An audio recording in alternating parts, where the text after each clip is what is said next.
রোগী মৃত্যুকে কেন্দ্র করে উত্তেজনাময় পরিস্থিতি সাগর দত্ত মেডিকেল কলেজে। জানা যায় শুক্রবার বছর ৩৬-এর রঞ্জনা সাউ শ্বাসকষ্টের সমস্যা নিয়ে কামারহাটে সাগর দত্ত হাসপাতালে পৌঁছয়। অভিযোগ, এরপর থেকে কোনো রকম চিকিৎসা তার হয়নি। তার যখন অবস্থা আশঙ্কাজনক হয়ে ওঠে সে সময় স্বাস্থ্যকর্মী অক্সিজেন দেওয়ার চেষ্টা করে, কিন্তু তা সফল হয়নি।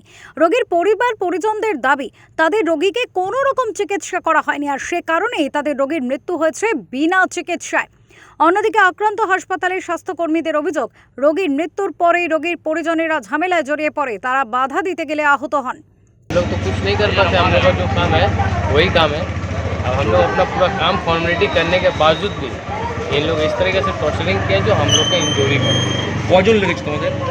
हम लोग দুজন আছি, আমরা আপাতত আমাদের একজন চিকিৎসক ডাক্তার গায়ে হাত দিয়েছিল কি?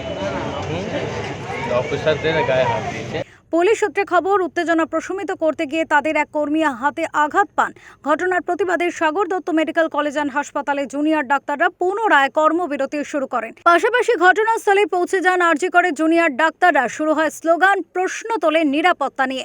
চারতলায় 20 জন, 20 থেকে 25 জন যে পেশেন্টের বাড়ির লোক, তারা উঠে যায় কি করে, কোনো সিকিউরিটি না কেন ছিল না, এবং তাদের যথেচ্ছ যারা মানে ফিমেল পিজিটিস ছিল এবং মেল পিজিটিস ছিল তাদের উপরে অত্যাচার করে এবং বিভিন্ন রকম ভাঙচুর হয়। সিস্টাররা ছিলেন, জিডিএস স্টাফরা ছিলেন।